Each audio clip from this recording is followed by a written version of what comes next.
반란군에 의해서 희생된 우리 군인들이 있어요. 정선엽 병장. 전 이분이 또 병이라서 사병이 2명이나 희생했어요. 네. 사병이 죽는 거는 억울하게 물론 총말 잡고 그냥 어떻게 하다 보니 하다가 죽는 경우도 있지만 네. 표현도 되게 잘해잖아요. 끝까지 지키려고 나름대로 하잖아요. 네. 못 들어가. 솔직히 사병이 그럴 그럼- 이유가 없거든. 장교들이야 이익도 있고 몽도 있고 그러지만 사병들은 의무병들 아니야. 그냥 모른 척해도 돼요. 맞아요. 그냥 손 들고 그냥 항복해도 돼. 제 다음 남이지 뭐. 근데 군인다움을 가지고 있었던 사람이기 때문에 맞아. 사병임에도 불구하고 죽은 거거든. 군인답지 못한 놈들은 똥별 달았고요. 반란군이 됐고 군인다웠던 사람들이 죽은 거예요. 사병 중에 한 명이 육군 본부가 점령당할 때 지하 B2 벙커를 끝까지 지킨 거거든요. 네. 근데 사병이 그럴 이유가 없잖아요. 방금 그렇죠. 말씀드렸지만. 바로 총 거꾸로 잡고 항복하면 돼요. 근데 끝까지 그 사병이 지킨 이유가 명령 때문이었어요. 그 영화에 잘 나옵니다. 헌병감이 자기도 끝까지 남으면서 지켜야 된다 얘기를 했거든. 지시거든 헌병감. 그렇지. 그런데 반란군들을 보세요. 명령이고 뭐고 지들 자리 안 준다고. 지들 동해안으로 쫓아낸다는 완전히 사익으로 출발해서. 그러니까 전방에는 군대까지 빼오잖아. 그리고 전두환은 집권하고 나서도 그놈의 북한을 정말 알차게 써먹었지 않습니까? 네. 평화의 댐 사건도 진짜 지금 생각하면 치가 떨리는데 저 그때 모금했거든요. 한 달 정도 다 꼬라박았어요. 왜냐면 우리 아버지 군인이니까. 근데 뭐야 그거 나중에 보니까 그냥 사기극이었잖아요. 네. 군인답지 못함의 기원은 박정희예요. 물론 더 올라가면은 뭐 백선엽부터 해가지고 이제 아 너무 많죠. 걸출하고 걸쭉한 사람들이 있죠. 우리나라 군인은 아직도 민주군대가 아니란 소리입니다. 군인다움이라고 하는 게 아닌 거예요. 그냥 밥벌이 하는 거예요. 밥벌이를 넘어서서 아직도 그냥 권력에 비교적 가깝고 어디 가가지고 그냥 기 안 죽을 직업이라서 특히나 똥별들은 일단 별을 달면 어깨가 달라지거든요. 왜냐하면 영, 중령, 대령 정도까지 아직도 힘들거든요. 그리고 당연히 소위 대위 정도는 굉장히 힘들어요. 직업군인인데 부상한들 말할 것도 없고요. 네. 그런데 별 달기 위해서 그 짓을 하고 있는 거예요. 그리고 별 달려면 어떻게 해야 돼? 군인다워야지 별을 다는 게 아니야. 이걸 잘해. 여전히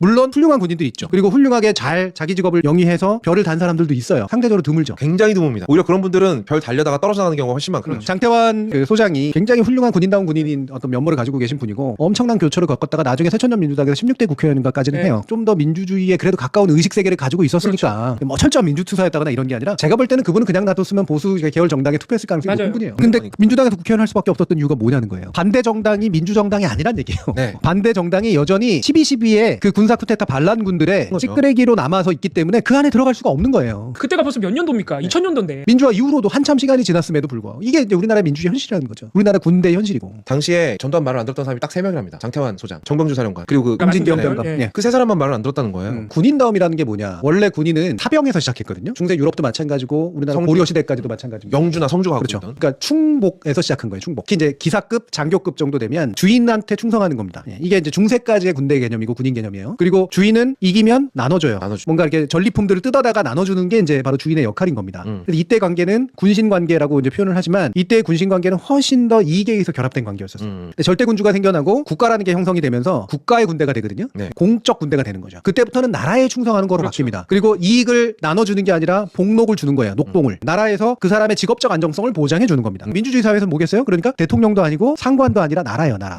나라한테 충성하는 겁니다. 이게 현대 민주국가의 특징이에요. 현대 민주국가의 군대는 나라에 충성하는 겁니다. 맞아요. 명령만이 아니라 나라에 충성하는 거예요. 그래서 예전에는 주인과는 싸우는 적에게 투항하면 그게 이제 바로 반역이죠. 그게 반란이고 반역인 거예요. 배신자. 절대 군주가 등장하면 보통 군주에 반하는 어떤 이유든 간에 군주에 반하는 게 바로 반역입니다. 민주국가로 오면 국가에 반하는 게 반역이에요. 네. 예. 근데 국가는 그거를 뒤집어서 하려고 하는 모든 군인 놈들은 다 반역자인 거죠. 반역자죠. 그러니까 반란군입니다. 반란군이야. 네. 하나회가 바로 그리고 박정희가 바로 그래서 잘못한 다 거예요. 반란군이에요. 전형적인 그래서 반란군이죠. 네. 보면 영화에 잘 드러나고 뭐 이거 너무 잘 알려진 사실이지만 장태환 장군이 그 전두환 반란군에게 바로 맞서 싸우려고 했던 게 엄청나게 정말 군인 정신이고 결기지만 그 사유는 아주 간단한 원칙이에요. 아주 단순합니다. 네. 네. 감히 민주적인 절차가 딱 정해져 있는데 예를 들어서 참모총장을 체포하려면 대통령을 재가를 받아야 되는 원칙이 있는데 그게 그렇지. 우리가 지켜야 되는 배신하면 안 되는 그렇죠. 국가인데 예, 예. 그 명령을 어기고 심지어 상관인 총장을 체포도 아니고 납치를 해갔어요. 납치 구금을 하죠. 예. 그거는 그냥 너무 명확한 반란임이 너무 상식적이니까 바로 행동에 나선 거거든요. 네. 이 상식이 그때 당시 우리 군 안에서는 딱 3명에게만 통했다는 게 그게 안타까운 현실이고 전두환과 하나회가 네. 그만큼 반란군들이 나쁜 놈들이라는 방증일 뿐이지. 그렇지. 예, 그만큼 우리나라의 군대의 원칙은 그때도 있었다. 민주주의의 체계가 있었다. 사조직이 이익으로 뭉친 중세적인 질서로 뭉친 거라고요. 네. 중세적인 질서로 뭉쳐서 떡검을 나눠 먹으려고 그 짓을 한 거예요. 그러니까 그건 군인이 아니지 그거는. 사조직이죠. 근데 문제는 걔네들이 그 사조직이 우리 국민들 세금으로 사준 총을 들고 있었다는 겁니다. 그걸 뭐라고 꼬셨겠어요? 하나의 사람들이. 야, 줄 잘 서라. 줄 잘 설면 바로 인생 피는 거야. 아니면 바로 뭐 되는 거고. 이렇게 얘기했을 거 아니에요. 거기에 넘어갔다는 거잖아요.